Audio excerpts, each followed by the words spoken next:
अंशों का पुनः निर्गमन क्या है? आपने देखा कि कंपनी सामान्य जनता में पूंजी जुटाने के लिए पहले अंशों का निर्गमन करती है। यदि कोई अंशधारी अपनी किस्तों को चुकाने में चूक करता है, अपनी किस्तें समय पर नहीं देता है, तो कंपनी उसे नोटिस देने के बाद उसके अंशों का हरण कर लेती है, यानी कि उसकी सदस्यता को समाप्त कर देती है। इसके बाद अगर बात की जाए तो कंपनी उन हरण किए गए अंशों को किसी अन्य व्यक्ति को वापस से बेच सकती है, वापस से उसे जारी कर सकती है। ये ही अंशों का पुनः निर्गमन कहलाता है। निर्गमन दो तरीके से किया जा सकता था, अंशों का सममूल्य पर निर्गमन और अंशों का प्रीमियम पर निर्गमन।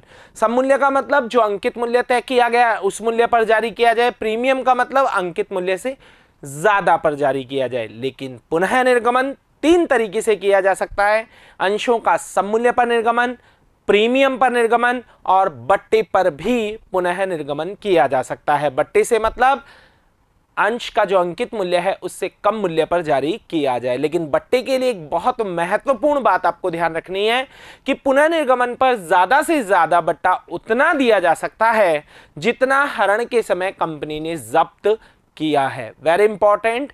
आप सभी जानते हैं कि जब कंपनी अंशों का हरण करती है तो कुछ ना कुछ राशि अंशधारी की जब्त करती है। तो उन हरण किए गए अंशों को जब कंपनी पुनः निर्गमित करेगी तो पुनः निर्गमित करते समय उतना बट्टा कंपनी दे सकती है जितना कंपनी ने पहले वाले अंशधारी का जब्त किया है। यह अधिकतम है, बट्टा इससे कम हो सकता है लेकिन इससे ज्यादा कभी नहीं होगा। आइए, कंपनी के संचालक हरण किए गए अंशों को वापस से क्या करते हैं? जारी करते हैं। तो किसी सदस्य या अन्य को पुनः निर्गमित कर सकते हैं। यह पुनः निर्गमन सममूल्य, प्रीमियम और बट्टे पर भी हो सकता है। सममूल्य, प्रीमियम और साथ ही साथ बट्टे पर भी इसको क्या कर सकते हैं? जारी कर सकते हैं। किंतु बट्टा हरण के समय जब्त की गई राशि से अधिक नहीं हो सकता। Very important.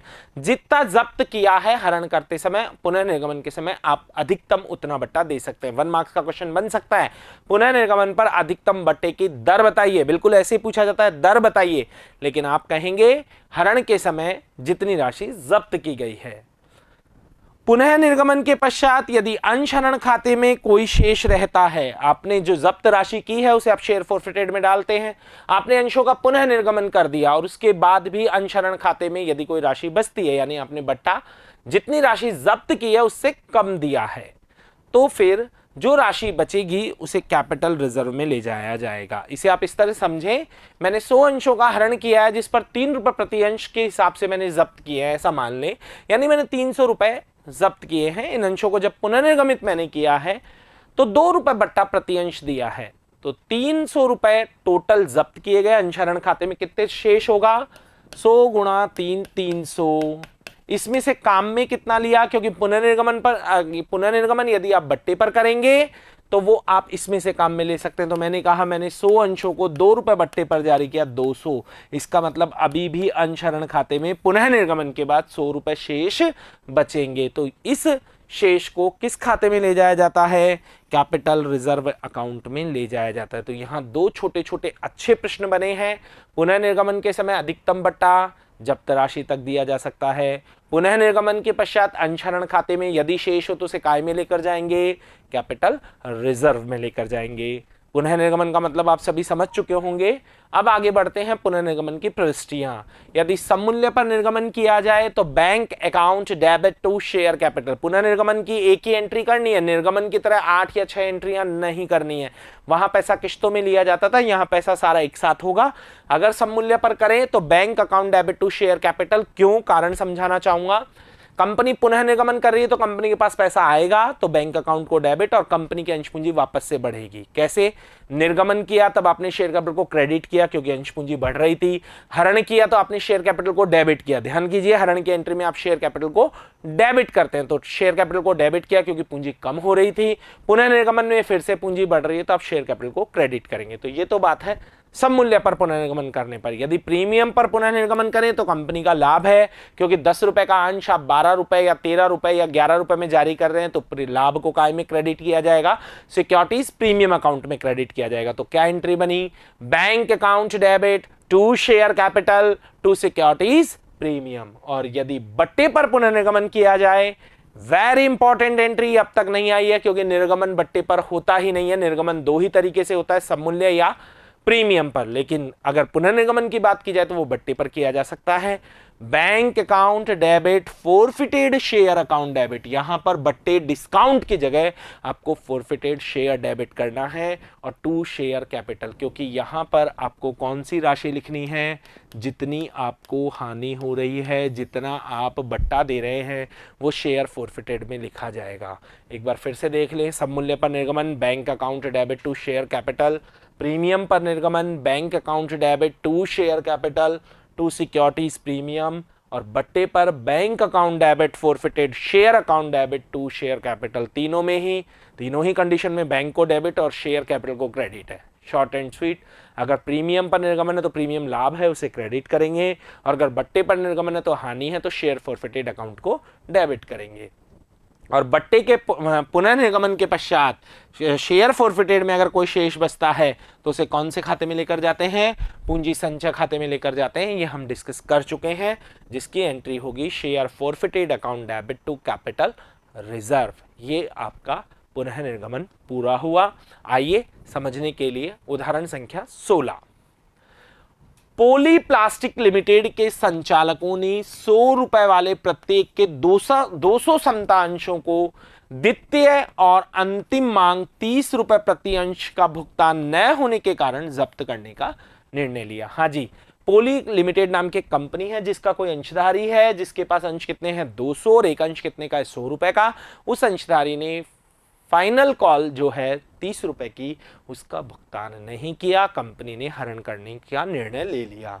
इन अंशों में से 150 अंश मोहित को 60 रुपए प्रति अंश, जबकि एक अंश का अंकित मूल्य कितना है 100 रुपए। इसका मतलब आप जो पुनर्निर्गमन कर रहे हैं, पहले आपने हरण किया किसके अंशों का, आपने हरण किया 30 रुपए जो नहीं चुका रहा है उस अंशधारी के अंशों का हरण किया, और इनमें हरण करने के बाद 150 अंशों को 300 में से 200 में से 150 अंशों को वापस से किसी और को पुनः निर्गमित कर दिया।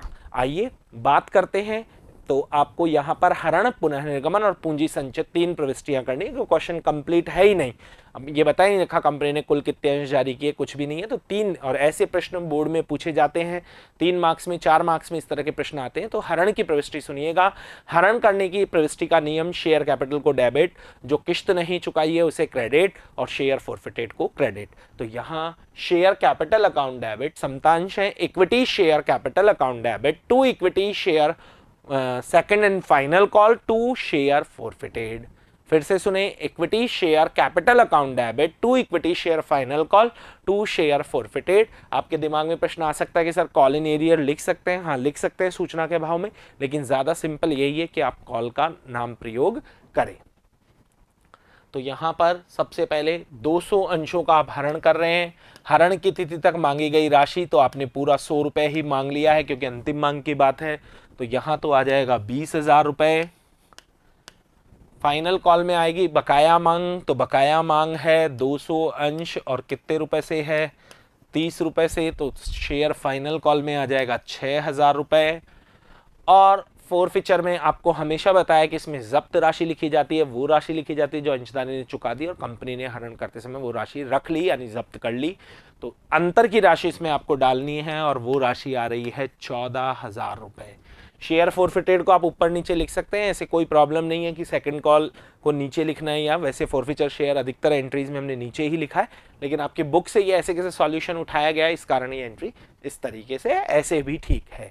तो यहां पर ये बात समझ लीजिए कि कंपनी ने इस अंशों के अंशधारी का हरण भी कर लिया है, और 14,000 रुपए जो वो दे चुका है उसे जब्त कर लिया है।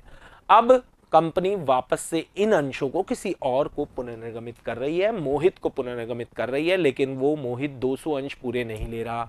वो कितने अंश ले रहा है 150 अंश ले रहा है, लेकिन कितने रुपए में ले रहा है सिर्फ 60 रुपए में, जबकि अंश कितने का है 100 रुपए का। इसका मतलब आप 40 रुपए का बट्टा दे रहे हैं। बिल्कुल दीजिए, 40 रुपए का बट्टा, कोई प्रॉब्लम नहीं है, लेकिन आप ध्यान रखिएगा टोटल मिलाकर 200 अंशों पर 14,000 से ज्यादा बट्टा नहीं दे सकते। यही तो पिछले उसमें समझाया गया, ये आपको बार बार बताया गया था कि आप इससे अधिक राशि का बट्टा नहीं दे सकते। तो अंशहरण खाते की जब्त की गई राशि कितनी है? 14,000 है। और 14,000 भी कितने अंशों पर है? 200 अंशों पर है। तो 200 अंशों पर आप अधिकतम 14,000 का बट्टा दे सकते हैं। 150 अंशों पर कितना दे सकते हैं वो कैलकुलेशन वाली बात है, अनुपातिक रूप से निकालना होगा।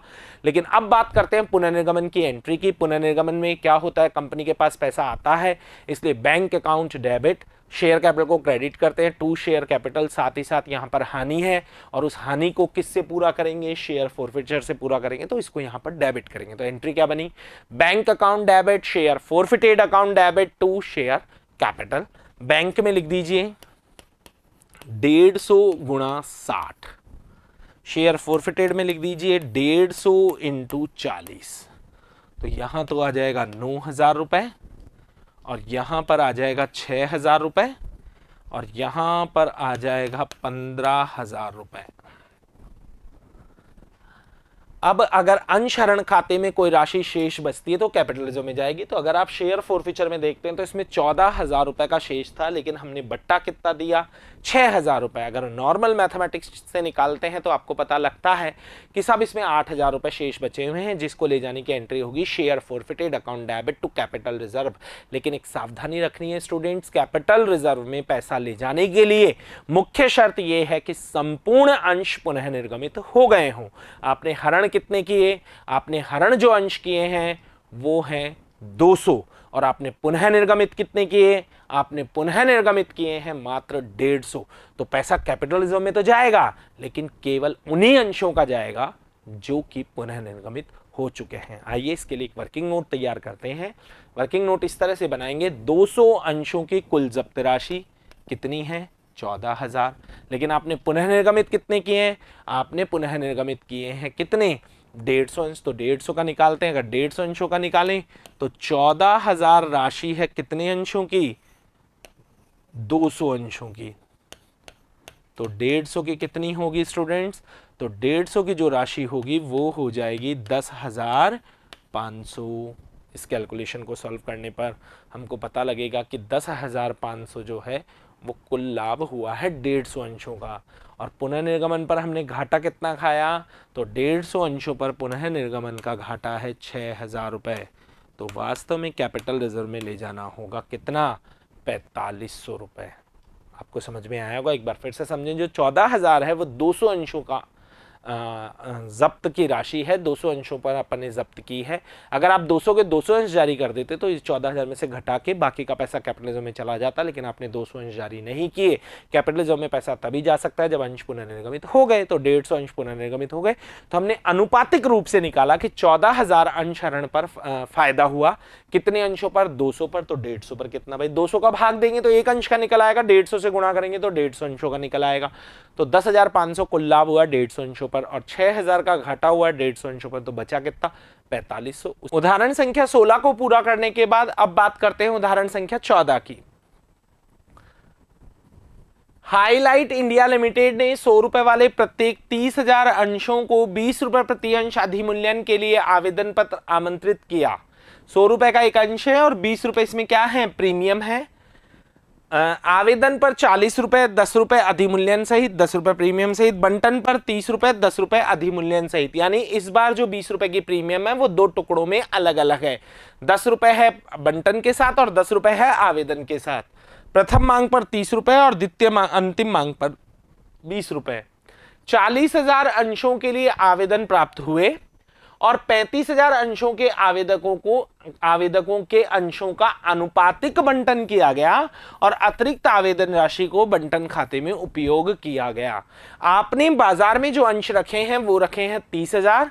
आवेदन जो आया है वो 40,000 का आया है, लेकिन वो 30,000 अंश केवल 35,000 अंशों को ही बांटा गया है। इसका मतलब जो 5,000 की एप्लीकेशन है उन्हें कोई अंश नहीं दिए गए हैं, और यदि उन्हें कोई अंश नहीं दिए गए हैं तो उनकी आवेदन राशि उन्हें लौटानी होगी। रोहन, जिससे 600 अंशों का आवंटन प्राप्त हुआ था, बंटन राशि का भुगतान करने में असफल रहा और उसके अंशों को आवंटन के पश्चात क्या कर लिया गया? हरण कर लिया गया। अमन, जिसने 1050 अंशों के लिए आवेदन किया था। शब्द पर ध्यान दें, अमन नाम का एक अंशधारी है जिसने 150 अंशों के लिए आवेदन, यानी इसने एप्लीकेशन फॉर्म भरा था 1050 अंशों के लिए। और अतीय विधान की स्थिति में मुख्यतः ये ऐसा कम होता है कि अंशधारी जितने अंश मांगता है उसे उतने अंश मिल जाए। और यहां पर सभी अंशों को अनुपातिक दिया गया है तो इसे भी 1000 यहां पर अगर बात की जाए तो रोहन जिसको 600 अंशों का बंटन प्राप्त होता है, रोहन को 600 अंश मिले हैं तो आपको कहीं कुछ भी करने की जरूरत नहीं है। लेकिन अमन जिसने 1050 अंशों के लिए आवेदन किया था, इसका मतलब यह है कि अमन ने 1050 अंश मांगे थे और अतीय विधान में 1050 अंश अमन को नहीं मिले होंगे क्योंकि यहां पर सभी अंशधारियों को अनुपातिक बंटन। तो इसे मिले कितने होंगे उसकी कैलकुलेशन करना आपको सिखाएंगे क्योंकि सवाल उसी से सॉल्व होगा। प्रथम मांग राशि का भुगतान करने में असफल रहा और उसके अंशों का प्रथम मांग के पश्चात हरण किया है। रोहन के अंशों का बंटन के पश्चात हरण किया है। द्वितीय और अंतिम मांग मांगी गई और द्वितीय मांग पर देय सभी राशि प्राप्त हुई। हरण किए गए अंशों में से 1000 अंशों को 80 रुपए प्रति अंश के पूर्ण भुगतान पर पुनः निर्गमित किया जिसमें अमन के सारे अंश शामिल हैं।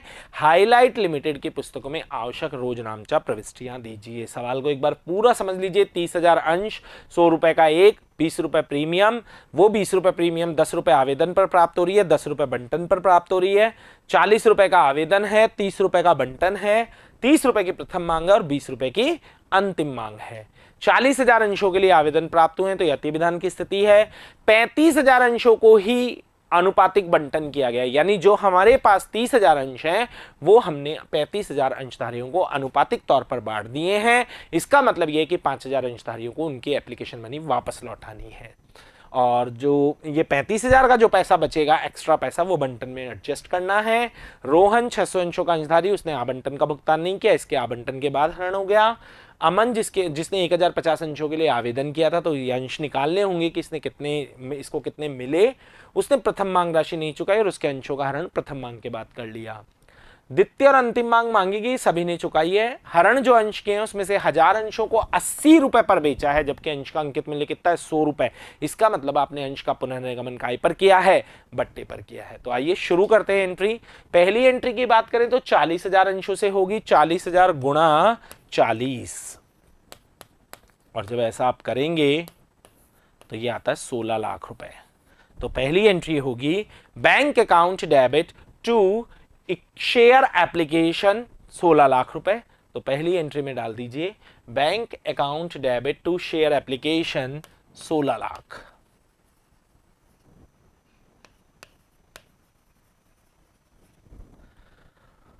अब इस 16 लाख की अलग अलग एंट्री सुन लीजिए क्योंकि हम एक एंट्री मिक्स एंट्री करेंगे। 30,000 अंशों से तो होगी share application account debit to share capital to securities premium, premium इसके साथ है और आपको पता है एप्लीकेशन में अगर प्रीमियम हो तो सेकंड एंट्री में दिखाना है क्योंकि शेयर कैपिटल वहां पर है।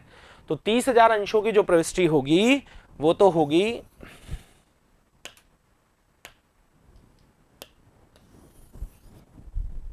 Share application account debit to share capital to securities premium. लौटाने की जो प्रविष्टि होगी वो होगी share application account debit to bank और समायोजित करने की जो प्रविष्टि होगी वो होगी, एक्स्ट्रा पैसा भी तो होगा ना 5,000 अंशों का। क्यों होगा 5,000 अंशों का? क्योंकि 40,000 के आवेदन आए, 30,000 अंशी है तो इसका मतलब 10,000 अंशों का पैसा ज्यादा आ गया है, उसमें से आपने 5,000 को ही तो वापस किया है।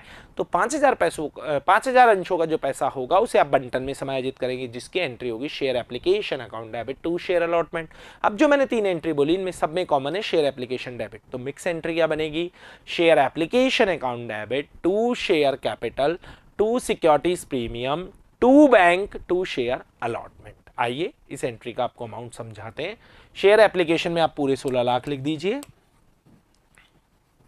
कैपिटल में आप 30,000 अंशों का पैसा ट्रांसफर करेंगे तो 30,000 गुणा 30, वैसे बंटन 40 रुपए से, वो एप्लीकेशन 40 रुपए से, लेकिन यहाँ 30 से गुणा क्यों किया? क्योंकि 10 रुपए प्रीमियम है, वो अलग से लिखी जाएगी। 30,000 गुणा 10, तो ये राशि डाल दीजिए आप। शेयर कैपिटल में 9 लाख रुपए, सिक्योरिटीज प्रीमियम में 3 लाख रुपए, शेयर अलॉटमेंट में और बैंक में कितना पैसा? तो पहले बैंक में डाल दीजिए। बैंक में आएगा 5,000 अंशों का आपने पैसा वापस किया है, 5,000 × 40, तो आप 2 लाख रुपए यहां डाल दीजिए। अब टोटल 16 लाख में से 9 लाख और 3 लाख 12 लाख, 12 लाख और 2 लाख 14 लाख, तो बचे कितने? 2 लाख, जो कि बंटन में समायोजित हो जाएंगे। ये यहां तक का काम हो गया। एक ही प्रविष्टि में हमने कैपिटल में भी पैसा ट्रांसफर कर दिया, बंटन में अधिक्य को समायोजित भी कर दिया और आवेदन के अधिक्य को लौटा भी दिया। अब बात करते हैं बंटन की। बंटन कितने रुपए से है? बंटन अगर देखा जाए तो बंटन 30 रुपए से है, जिसमें 10 रुपए प्रीमियम है। तो इसकी entry share allotment account debit to share capital to securities premium. तो ये डाल दीजिए आप, शेयर अलॉटमेंट 30,000 गुणा 30, ये आएगा 9 लाख, 30,000 गुणा 20 रुपए प्रीमियम में और 30,000 गुणा 10 रुपए सिक्योरिटीज प्रीमियम में। तो ये आ जाएगा 6 लाख और साथ ही साथ 3 लाख, जैसा कि किस्त में दिया गया है। क्या दिया गया है कि 30 रुपए का बंटन है जिसमें 10 रुपए प्रीमियम है, तो वो हमने कर दिया है। अब अगर हम बात करें तो हमें पता चलता है कि 600 अंशों के धारक ने बंटन नहीं चुकाया। आपको पहले भी समझाया गया और फिर समझा रहा हूं। यदि आपने कहीं पर आवेदन का आधिक्य समायोजित किया तो बिल्कुल हमने आवेदन का आधिक्य बंटन में समायोजित किया 2 लाख रुपए, और अगर वहीं पर बकाया मांग है तो बकाया मांग गुणा करके सामान्य तरीके से नहीं निकलेगी, बल्कि आपको क्या करना होगा, एक स्पेसिफिक सूत्र लगाना होगा। सूत्र क्या है? वास्तविक प्राप्त योग्य राशि इनटू बकाया अंश बटा निर्गमित अंश। वास्तविक प्राप्त योग्य राशि क्या होगी? आपने 9 लाख से बंटन ड्यू किया है और आपने 2 लाख रुपए बंटन में समायोजित किए हैं, तो वास्तविक प्राप्त योग्य राशि होगी 7 लाख इनटू बकाया अंश जो बंटन नहीं दे रहे 600 बटा निर्गमित अंश जो कि है 30,000। तो बंटन की राशि की गणना के लिए आइए सूत्र का प्रयोग करते हैं, जो कि सूत्र है वास्तविक प्राप्त योग्य राशि इनटू बकाया अंश। तो वास्तविक प्राप्त योग्य जो राशि है वो 7 लाख है। कैसे? आपने 9 लाख से ड्यू किया है, 9 लाख से बंटन दे है, उसमें 2 लाख रुपए आपने समायोजित किए हैं, तो बचे 7 लाख बटा बकाया इनटू बकाया अंश 600 बटा 30,000। जब आप इसे सॉल्व करते हैं तो ये राशि निकल कर आती है 14,000। बंटन पर प्राप्त राशि 7 लाख में से 14,000 रुपए घटा दीजिए तो आपको प्राप्त होगा 6,86,000 रुपए। तो bank account debit to share allotment, और वो कर दीजिए आप 6,86,000 रुपए से।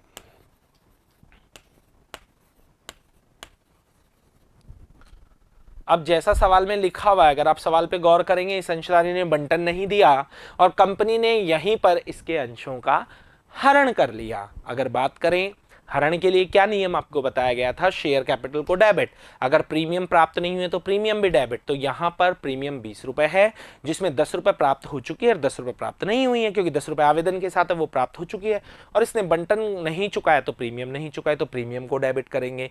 जो किस्त नहीं चुकाई उसे क्रेडिट करेंगे, तो यहाँ कौन सी किस्त नहीं चुकाई है? यहाँ अलॉटमेंट नहीं चुकाया, उसे क्रेडिट करेंगे, और शेयर फॉरफिटेड को क्रेडिट करेंगे। तो क्या एंट्री बनी? Share capital account debit, securities premium account debit to share allotment to share forfeited. तो अगर हरण की प्रविष्टि की बात की जाए तो कुछ आपके सामने हरण की प्रविष्टि कुछ इस तरीके से है। कितने अंश? 600। आप अगर नोट्स को गौर से पढ़ेंगे तो आपको लिखाया गया कि अंश पूंजी में हरण की तिथि तक मांगी गई राशि आती है। तो गौर कीजिएगा स्टूडेंट्स, आपने 40 रुपए आवेदन पर मांगे हैं और साथ ही साथ 30 रुपए बंटन पर मांगे हैं। टोटल 70 रुपए मांग चुके हैं, जिसमें 20 रुपए प्रीमियम।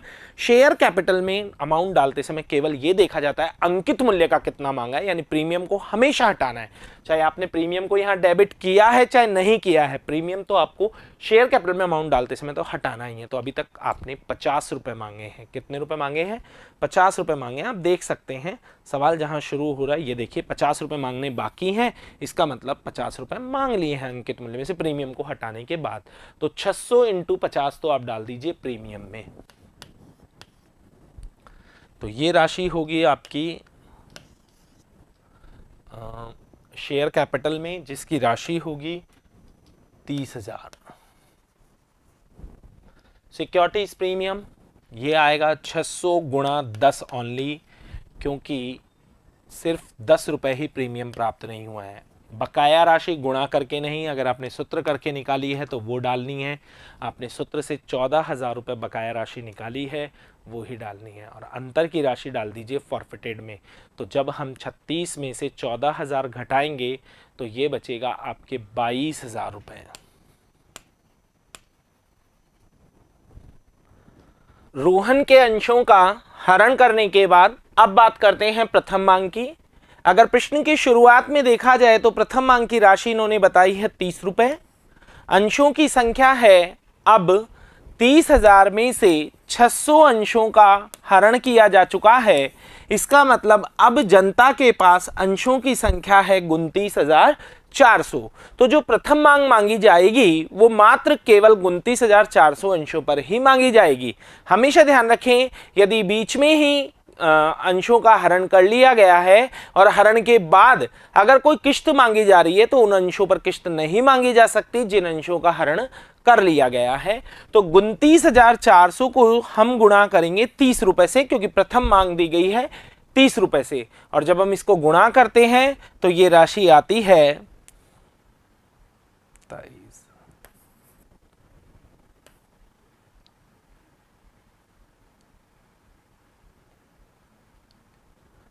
8,82,000 रुपए। प्रथम मांग को दे करने की प्रविष्टि होगी share first call account debit to share capital. तो आइए यहां डाल दीजिए आप 8,82,000 रुपए फर्स्ट कॉल में।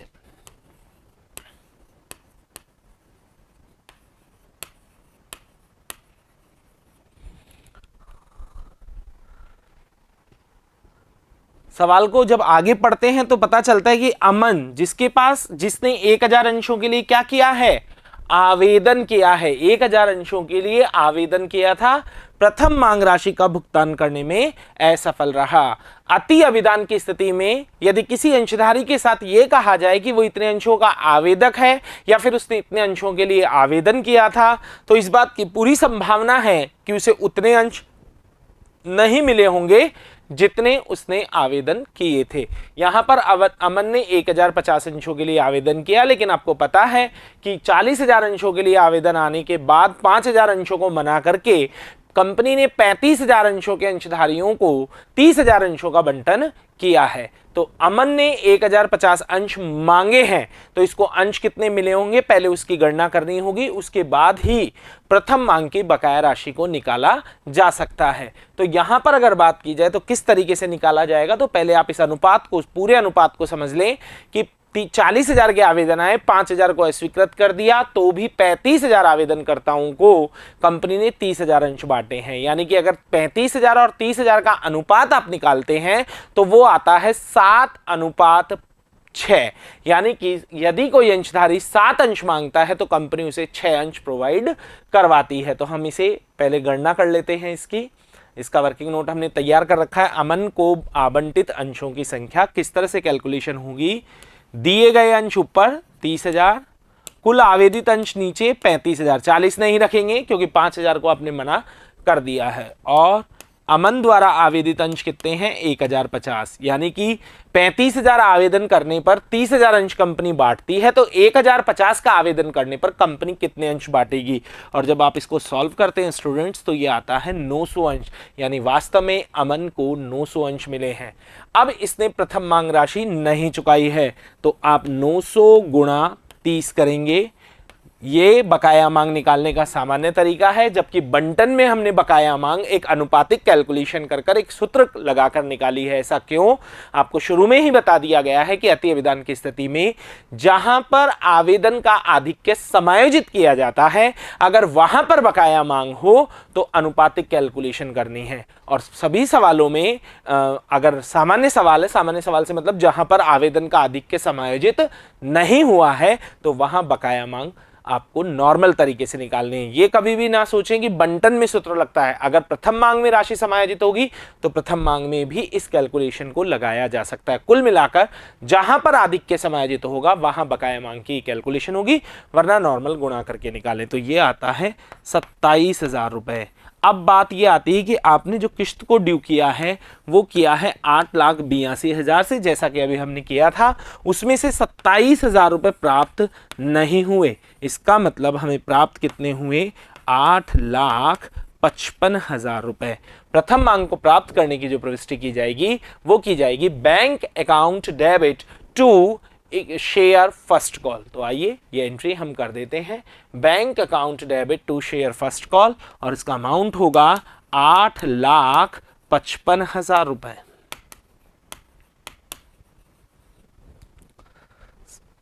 सवाल को ध्यान से आप शुरू से पढ़े हैं। अमन जिसने 1050 अंशों के लिए आवेदन किया था, कौन सी मांग राशि नहीं चुकाई? प्रथम मांग राशि चुकाने में असफल रहा और उसके अंशों का हरण यहीं पर कर लिया है। एक अंशधारी के अंशों का हरण बंटन के बाद किया और एक का प्रथम मांग के बाद। जब आप इस अंशों के अंशधारी का हरण कर रहे हैं, 900 अंशों का जब हरण कर रहे हैं, तो सबसे पहले ये देखेंगे कि क्या अमन ने प्रीमियम का भुगतान कर दिया। तो बिल्कुल अमन ने प्रीमियम का भुगतान कर दिया। क्यों कर दिया? क्योंकि यहां पर प्रीमियम 10 रुपए आवेदन के साथ है और 10 रुपए बंटन के साथ है, और अमन ने दोनों ही किस्तों को चुका दिया। इसका मतलब हरण के समय प्रीमियम प्राप्त हो चुकी है, तो आपको प्रीमियम को डेबिट नहीं करना है। फिर क्या एंट्री बनेगी? Share capital account debit to share first call to share forfeited. तो आइए हरण की बात करते हैं अब। Share capital account debit to share first call to share forfeited. आपको शेयर कैपिटल को हरण में हमेशा डेबिट करते हैं, शेयर फॉरफिटेड को हमेशा क्रेडिट करते हैं, और बीच में उस किस्त का नाम लिखा जाता है जिसका भुगतान नहीं किया। और प्रीमियम को यहाँ पर डेबिट क्यों नहीं किया, इसका कारण आपको बता दिया गया। अब बात करते हैं शेयर कैपिटल में राशि। तो 900 गुणा 80 क्यों आएगा 80? आप जिस किस्त के बाद हरण कर रहे हैं वहां तक का पैसा जोड़ लीजिए। आपने आवेदन में मांगे हैं 40 रुपए, आपने बंटन में मांगे हैं 30 रुपए, आपने प्रथम मांग में मांगे हैं 30 रुपए, टोटल आता है 100, जिसमें 20 रुपए 10 और 10 प्रीमियम शामिल है। शेयर कैपिटल में अमाउंट डालते समय हमेशा प्रीमियम को हटाते हैं, क्योंकि यहां पर केवल अंकित मूल्य का भाग देखते हैं। हमने कितना मांगा, तो हमने किस्तों में मांग तो 100 लिए, लेकिन उसमें से अंकित मूल्य के अभी तक हमने कितने रुपए मांगे? 80 रुपए। तो 900 को 80 से गुणा कर दें, यहां पर आ जाएगा 72,000 रुपए। फर्स्ट कॉल की बकाया राशि जो कि आपने निकाली है कितनी? 900 इंटू 30 जो कि आएगा 27,000 रुपए, और फोरफीचर में डाल दें अंतर की राशि जो कि आ रही है 45,000 रुपए। 72,000 में से 27,000 घटाकर ये वो राशि है जो कंपनी ने अमन के अंशों की सदस्यता भी समाप्त कर दी, और साथ ही साथ अमन 45,000 रुपए का भुगतान कर चुका है, वो भी कंपनी ने जब्त कर लिए। आगे का सवाल अगर पढ़ें तो सवाल में लिखा हुआ है कि द्वितीय मांग मांगी गई और द्वितीय मांग पर देय सभी राशि प्राप्त हुई। लेकिन अब इंपॉर्टेंट बात, 30,000 अंशों में से आप 2 अंशों का हरण कर चुके हैं, एक 600 और एक 900। 1500 अंशों को घटाने के बाद अब अंशों की संख्या जनता में है 28,500। तो अब जो आप अंतिम मांग जो ड्यू करेंगे वो सिर्फ और सिर्फ 28,500 अंशों पर करेंगे, और 28,500 को गुणा किया जाएगा, अंतिम मांग है 20 रुपए से। जब आप इसको 20 रुपए से ड्यू करते हैं तो आपकी राशि निकल कर आती है 5,70,000 रुपए। तो 5,70,000 से फाइनल कॉल को ड्यू करेंगे, जिसकी जनरल प्रविष्टि होगी share final call account debit to share capital 5,70,000, और साथ ही साथ पूरा पैसा प्राप्त हो रहा है, क्योंकि फाइनल कॉल में कहीं पर भी कोई बकाया मांग नहीं है। फाइनल कॉल पूरी प्राप्त हुई है। तो इसके प्राप्त करने की जनरल प्रविष्टि की जाएगी bank account debit to share final call 5,70,000।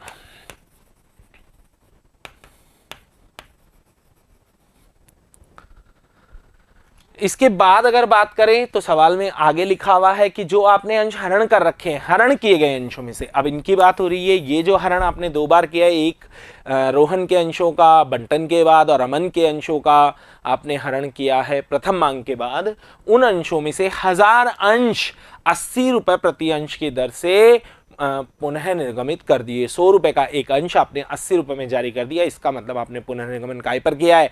बट्टे पर किया है। और बट्टा कितना? 20 रुपए, जिसमें अमन के सभी अंश शामिल है। बिल्कुल ये बहुत आपको पता होना चाहिए, क्योंकि हमने जो 1500 अंश जारी किए हैं, 1500 अंश जो हरण किए हैं, उसमें 600 अंश रोहन के हैं और 900 अंश अमन के हैं। अब हमने इसमें से 1000 अंश उठाए और अगर 1000 अंश उठाए तो अमन के पूरे 900 जारी किए हैं, तो फिर रोहन के हमने सिर्फ और सिर्फ 100 अंश ही जारी किए हैं और रोहन के 500 अंश अभी भी कंपनी के पास पड़े हुए हैं। चलिए खैर, उसका इम्पैक्ट पड़ेगा कैपिटल रिजर्व में। अभी पहले पुनः निर्गमन की एंट्री बताते हैं। कंपनी के पास पैसा आ रहा है, बैंक अकाउंट डेबिट, कंपनी की पूंजी बढ़ रही है क्योंकि जब अंश निर्गमित किए जाते हैं तो कंपनी की पूंजी बढ़ती है, तो शेयर कैपिटल को क्रेडिट और साथ ही साथ कंपनी को क्या हो रहा है, घाटा हो रहा है, जिसके लिए शेयर फॉरफिटेड को डेबिट करेंगे। तो एंट्री होगी bank account debit share forfeited account debit to share capital.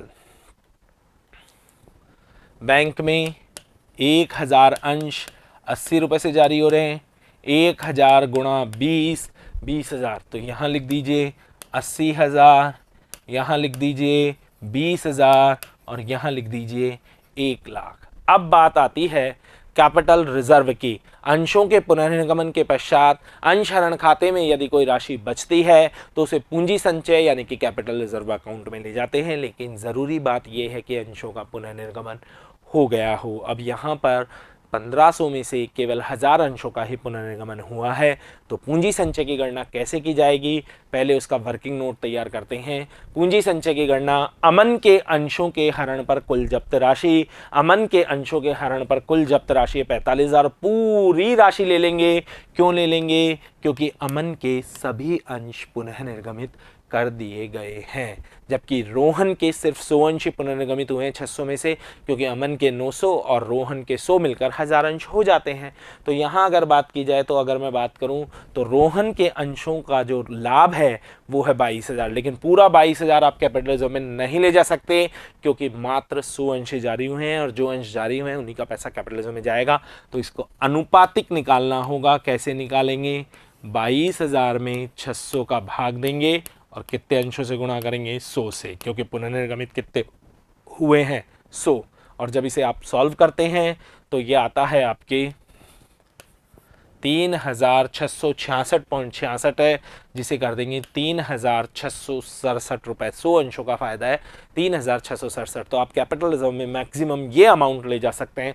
45,000 और 3667 का टोटल होता है 48,667 रुपये। और आपने पुनः निर्गमन पर जो घाटा खाया है उसकी राशि है 20,000 रुपये। तो इसे घटाने के बाद जो पैसा बचता है वो पैसा कैपिटल रिजर्व में जाता है।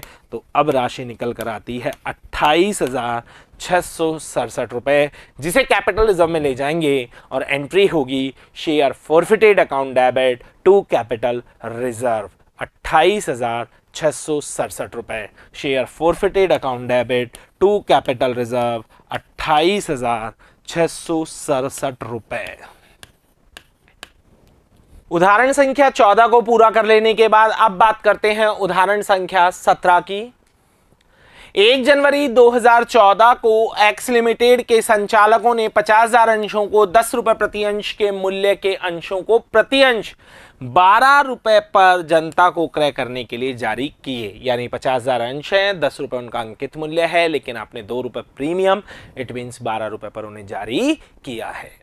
आवेदन पर 5 रुपए प्रीमियम सहित, जो 2 रुपए प्रीमियम है वो आवेदन के साथ है, और जब आवेदन के साथ प्रीमियम होता है तो प्रविष्टि 2 में प्रीमियम को दिखाया जाएगा। आवंटन पर 4 रुपए और शेष मांग पर, तो 12 में से 9 रुपए आ चुके हैं तो मांग पर 3 रुपए होंगे। 10 फरवरी 2014 को अभिधान सूची बंद कर दी गई। इस दिन तक 70,000 ये अभिधान सूची बंद कर दी गई, इसका मतलब है कंपनी ने आवेदन लेना बंद कर दिया इस तारीख को। और जब देखा कि इस दिन तक कितने आवेदन आ गए तो 70,000 अंशों के लिए आवेदन प्राप्त हुए, जबकि कंपनी ने बाजार में प्रस्तावित किए 50,000 अंश। ये अधिअभिधान का प्रश्न है और अधिकतर प्रश्न अधिअभिधान के ही आपको देखने को मिलेंगे।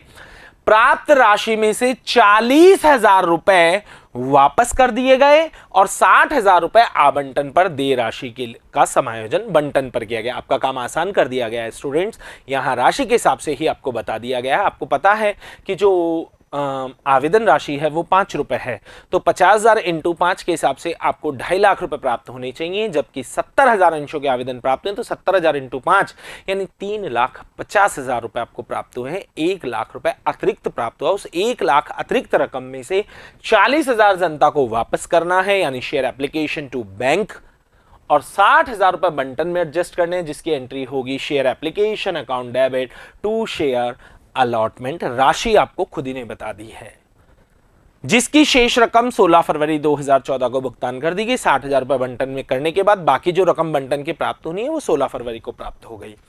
सिवाय 500 अंशों के आवंटियों को के सभी अंशधारकों ने 1 मई 2014 को देय मांग राशि का भुगतान कर दिया। इन अंशों को 29 दिसंबर 2014 को जब्त कर लिया गया और 1 नवंबर 2014 को प्रति अंश 8 रुपए पर पुनर्निर्गमित कर दिया। कंपनी की नीति के अनुसार मांग बकाया राशि का खाता नहीं खोलना है। वैसे भी जब तक प्रश्न में सूचना नहीं, हम कॉलिनियरी अकाउंट नहीं खोलते हैं। सिखाया आपको दोनों तरीके से है। कंपनी की भइयों में अंश पूंजी लेन देन रोजनामचा प्रविष्टियां कीजिए। आपको जर्नल एंट्रीज करनी है। सवाल ज्यादा टिपिकल नहीं है, एकदम सिंपल सा सवाल है। 70,000 को 5 से गुणा करेंगे पहली प्रविष्टि के लिए और एंट्री होगी bank account debit to share application, जिसकी राशि होगी 3,50,000 रुपए। तो यहां डाल दीजिए 3,50,000 रुपए। इसके बाद अगर बात की जाए तो आपको पता है कि 3,50,000 में से 2.5 लाख रुपए तो शेयर कैपिटल के हैं, क्योंकि 50,000 अंशों से सेकंड एंट्री हम करते ही हैं, जिसकी एंट्री होगी share application account debit to share capital 2,50,000। 40,000 रुपए आपको वापस करने हैं, जैसा कि इस प्रश्न में बताया गया है, जिसकी प्रविष्टि होगी share application account debit to bank और साथ ही साथ 60,000 रुपए बंटन में समायोजित करने हैं, जिसकी जर्नल प्रविष्टि होगी share application account debit to share allotment. तीनों एंट्रीज में एप्लीकेशन कॉमन है, मिक्स एंट्री बनेगी share application account debit to share capital to bank और टू शेयर अलॉटमेंट, लेकिन साथ ही साथ यहां पर प्रीमियम भी है। तो जो सेकंड एंट्री आप करते वो करते share application account debit to share capital to securities premium, क्योंकि इस बार जो प्रीमियम है वो आवेदन के साथ दिए तो प्रीमियम भी क्रेडिट होगा। तो अब एंट्री बनेगी share application account debit to share capital to securities premium to share allotment और टू बैंक। तो आइए शेयर एप्लीकेशन अकाउंट डेबिट, यहाँ पर एंट्री अलग अलग की गई है, अलग अलग आपको समझाने के हिसाब से है। आगे देखिए ये एंट्री लौटाने की यहाँ कर रखिए share application account debit to bank to equity share allotment. आप चाहें तो इसे मिक्स भी कर सकते हैं, यहाँ पर 2 एंट्रीज के माध्यम से इसे समझाया गया है। तो आइए फिर बात करते हैं। फिर ये वाली जो प्रविष्टि है, अगर आप अलग अलग कर रहे हैं, लौटाने की और समायोजन की अलग कर रहे हैं, तो फिर सेकंड एंट्री 3.5 लाख रुपए से ना होकर 2,50,000 से हो जाएगी। तो यहां पर आ जाएगा 2,50,000 रुपए। अब आपको पता है कि 50,000 अंशों में 2 रुपए कैपिटल है, 2 रुपए सिक्योरिटीज प्रीमियम है, तो 3 रुपए शेयर कैपिटल है। तो यहां पर राशि कैसे डालेंगे? 50,000 गुणा 3 और 50,000 गुणा 2, ये 5 रुपए के हमने टुकड़े कर दिए हैं। तो यहाँ पर 1 लाख रुपए और यहाँ पर 1,50,000 रुपए। और लौटाने की एंट्री और बंटन में समायोजित करने की जो 1 लाख रुपए की राशि है, 1 लाख रुपए एक्स्ट्रा बच रहा है, वो 1 लाख रुपए की आगे एंट्री इन्होंने कर रखी है, अलग कर रखी है, लेकिन हमने अधिकतर सवालों में इसके साथ मिक्स की है, तो वो कोई दिक्कत नहीं है। आप देख सकते हैं इस एंट्री में ये टू बैंक और टू इक्विटी शेयर अलॉटमेंट है, वो आपने कई सवालों में यहाँ पर लिखा है, वो इस तरीके से मिक्स करके एंट्री समझाई गई थी। तो बात करते हैं अब अलग अगर एंट्री करेंगे तो क्या एंट्री होगी? फिर से share application account debit to bank और टू शेयर अलॉटमेंट। तो आते हैं बात इक्विटी शेयर एप्लीकेशन में 1 लाख रुपए लिख दीजिए, क्योंकि 1 लाख रुपए अतिरिक्त आया है, उसमें से 40,000 रुपए रिफंड कर दीजिए जैसा सवाल में बताया गया है, और 60,000 रुपए को क्या कर दीजिए?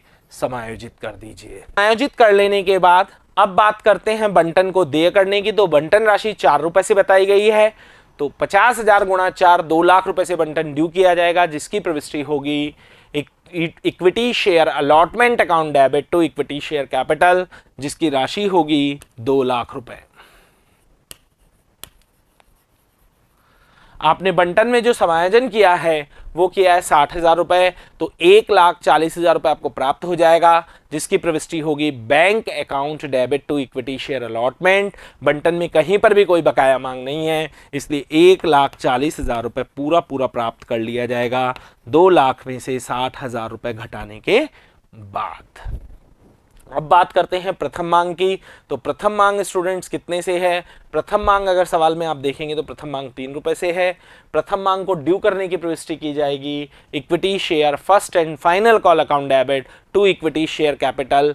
3 रुपए से ड्यू करेंगे तो 1.5 लाख रुपए आता है, 1,50,000 रुपए। लेकिन सवाल में आगे लिखा हुआ है कि 500 अंशों के अंशधारियों ने 1 मई 2014 को देय मांग राशि यानी मांग राशि का भुगतान नहीं किया है। तो 500 गुणा 3 1500 रुपए घटाएंगे और 1,48,500 रुपए की रकम प्राप्त करेंगे, जिसकी जर्नल प्रविष्टि होगी bank account debit to equity share first and final call. यहां तक का सवाल करने के बाद जब आगे सवाल को पढ़ते हैं तो लिखा हुआ है 29 दिसंबर 2014 को इन अंशों को क्या कर लिया गया? जब्त कर लिया गया। अगर आप अंशों को जब्त कर रहे हैं तो सबसे पहले आप ये देखेंगे कि आपने अंश काय पर दिए हैं। तो यहां पर कंपनी ने अंश प्रीमियम पर जारी किए हैं। प्रीमियम पर जारी किए गए अंशों को यह देखना होगा कि आप जिसके अंशों का हरण कर रहे हैं उसने प्रीमियम राशि का भुगतान किया है या नहीं किया है। तो यहां पर जिन 500 अंशों का हम हरण कर रहे हैं उन्होंने प्रीमियम का भुगतान कर दिया, क्योंकि प्रीमियम आवेदन के साथ है और उन्होंने केवल मांग राशि का भुगतान नहीं किया है। तो प्रीमियम अगर प्राप्त हो गई है तो उसे हरण की प्रविष्टि में नहीं लिया जाएगा। तो एंट्री क्या बनेगी? Share capital account debit to share first call to forfeited share. तो आइए हरण की प्रविष्टि करते हैं। Share capital account debit to share forfeited to equity share first and final call. अगर बात की जाए तो 500 को गुणा किया जाएगा 10 रुपए से। हरण की तिथि तक मांगी गई राशि 5, 4, 3, टोटल आपने 12 रुपए मांग लिए। कैपिटल में अमाउंट डालते समय प्रीमियम हमेशा अलग करते हैं, केवल ये देखते हैं कि अंकित मूल्य कितना मांगा। तो अंकित मूल्य हमने पूरा 10 रुपए मांग लिया है। 500 गुणा 10, यहां पर डाल दीजिए 5,000, इसमें डालिए बकाया मांग राशि 500 इंटू कितने रुपए से? 3 रुपए से। तो फर्स्ट कॉल में 1500 रुपए और अंतर की राशि 3500 रुपए आ जाएगी शेयर फॉरफिटेड में, जो कंपनी द्वारा जब्त की गई राशि है। कंपनी का लाभ है। कंपनी इस 3500 रुपए में से अंशों को पुनर्निर्गमित करेगी और अगर कोई घाटा होगा तो इससे पूर्ति करेगी और शेष राशि को कैपिटल रिजर्व में ले जाएगी। तो जैसा कि सवाल में दिया गया है कि आपने इन अंशों को 8 रुपए पर पुनर्निर्गमित कर दिया, जबकि अंश का अंकित मूल्य कितना है? 10 रुपए। इसका मतलब 2 रुपए का घाटा हुआ है, जिसे हम यहां पर शेयर फॉरफिटेड से पूरा करेंगे। पुनः निर्गमन की एंट्री, जब कंपनी अंशों का पुनर्निर्गमन करती है तो कंपनी के पास पैसा आ रहा है। Bank account debit share forfeited account debit to equity share capital. तो बैंक में आप राशि डाल दीजिए 500 गुणा 8, 4,000। शेयर फॉरफिटेड में डाल दीजिए 500 गुणा 2, 1,000 और टोटल डाल दीजिए 5,000। अब बात करते हैं पूंजी संचय। तो पूंजी संचय के लिए आपको कितना फायदा हुआ?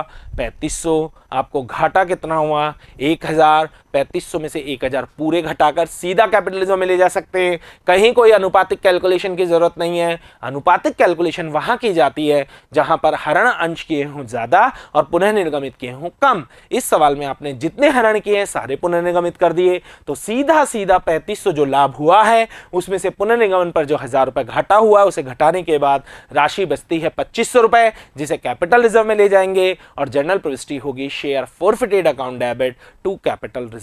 तो यहां पर 2500 रुपए कैपिटल रिजर्व में चले जाएंगे। इसी के साथ आपका उदाहरण संख्या 17 पूरा होता है। धन्यवाद।